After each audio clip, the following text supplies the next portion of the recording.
Assalamualaikum warahmatullahi wabarakatuh. Perkenalkan, nama saya Muhammad Faikal Hadid. Saya di sini untuk ingin mereview Muslimah Feminis, Penjajahan Multi-Identitas. Penulis Ibu Nengdara Afifah. Setelah membaca buku Muslimah Feminis, saya merasakan bahwa penulisan telah membawa kita pada pencarian identitas Islam yang lebih dalam. Buku ini menggambarkan biografi intelektual dan spiritual penulis. Dari sudut pandang penulis, buku ini bukanlah karya akademis yang syarat dengan sastra, melainkan hasil dari keterkaitan penulis pengalaman hidupnya dengan latar belakang pedagogis dan budaya di sebuah pondok pesantren. Berasal dari keluarga yang agamis dan berpengaruh terhadap masyarakat sekitar. Penulis lahir pada tahun 1970 di Kecamatan Labuan, Kabupaten Pandeglang, Banten, dengan latar belakang keluarga yang paham betul dengan agama Islam. Ayahnya mengelola pesantren di daerah tersebut dan ibunya seorang guru agama. Jadi tidak masalah jika Ibu Nengdara Afifah memiliki tongkat intelektual yang tinggi. Penulisan belajar dari ibunya bahwa ada beberapa kelompok masyarakat di daerah Pandeglang. Penulis memiliki hobi membaca sejak kecil sehingga ia belajar di sebuah sekolah dasar Islam. Setiap buku ia baca dari buku cerita rakyat hingga buku fiksi modern hingga buku tentang Islam. Setelah itu ia melanjutkan pendidikan di sebuah sekolah yang menengah pertama negeri dan pada saat bersekolah di pesantren Al-Quran di Serang. Selama menempuh pendidikan di SMP, penulis mengalami makna kerendahan hati dan kepekaan rasa hidup berkecukupan yang mengambil jurusan perbandingan agama dan melanjutkan pendidikannya di Universitas YIN Jakarta. Di Universitas Ibu Nengdara Afifah berpartisipasi dalam forum mahasiswa Ciputat atau yang bisa kita sebut Formaci. Dalam forum ini, penulisan mengetahui lebih banyak tentang studi Islam, filsafat, dan sosiologi. Penulis menjabarkan pengalaman sebagai seorang muslimah. Ia telah melihat berbagai fenomena keislaman yang dialaminya sejak masih di bangku pendidikan. Ifti Diyar Madrasah hingga melangkah ke meja kuliah yaitu YIN Jakarta. Ibu Nengdara Afifah yang dibesarkan dalam keluarga dengan budaya religius tentu mengutamakan kekuatan patriarki berdasarkan aturan agama. Laki-laki adalah pemimpin dan pekerjaan rumah tangga terlihat seperti pekerjaan rumah tangga sejak dini. Saya merasakan perbedaan pekerjaan antara laki-laki dan perempuan di keluarganya.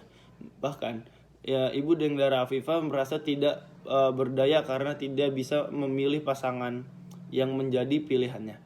Penulis juga aktif di berbagai LSM perempuan yang progresif. Ia menggunakan organisasinya untuk menyebarkan feminisme sebagai basis ideologi. Kelompok bahwa potensi perempuan perlu dimaksimalkan tanpa meninggalkan komitmen ibu rumah tangga melalui gerakan feminis.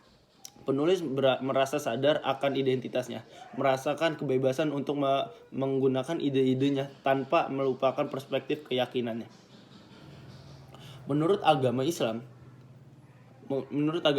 Islam itu, penulis mengajarkan untuk tidak bergantung pada siapapun selain Allah Subhanahu wa taala. Buku menggunakan bahasa yang mudah dipahami. Buku ini terdiri dari 4 bab. Di setiap bab memiliki daya tarik yang berbeda bagi pembaca. Buku ini bukan fiksi, jadi sangat menarik untuk dibaca, terutama bagi kaum wanita yang buku ini mengupas pengalaman penulis selama 38 tahun. Menjumpai dan mengalami berbagai kisah perjalanan hidupnya, baik identitas agama maupun etnis, hingga identitas sebagai seorang aktivis feminis. Ia menggunakan metode kualitatif dalam buku ini. Dengan menggunakan berbagai metode kualitatif seperti studi kasus dan metode feminis. Selain itu, identitas keislaman Ibu Nengdara Afifah dipengaruhi oleh mereka yang penulis gunakan sebagai motivasi untuk mempromosikan kesetaraan gender. Wanita dengan penulis gunakan sebagai motif hidupnya adalah neneknya, itu Hajah Masito. Ini adalah karakter dari sebagai contoh penulis mencontohkan neneknya sebagai seorang perempuan yang pantas menyandang gelar identitas feminis. Seorang feminis yang lahir dari perempuan kehidupan di sekitarnya. Pada penelitian feminis, ini keterkaitan tidak hanya lugas dan mulus, tetapi juga penuh dengan kebingungan dan spekulasi dari berbagai kalangan. Penulis memperjuangkan kesetaraan gender dan hak-hak perempuan untuk menciptakan kesetaraan gender di bidang pendidikan, masyarakat, dan politik. Pendekatan serius terhadap penelitian saluran tercermin dalam diskusi dan partisipasi dalam pembicaraan tentang gender, keagamaan, dan masalah asing lainnya. Penulis memperoleh pengalaman di Finlandia ketika diundang oleh World Christian Women Organization untuk menjadi konselor kegiatan pangan bagi remaja putri Indonesia pada tahun 2000. Kemudian pada tahun 2004 ia diundang di Amerika Serikat untuk program proyek dialog dan pertukaran antaragama Onyo University.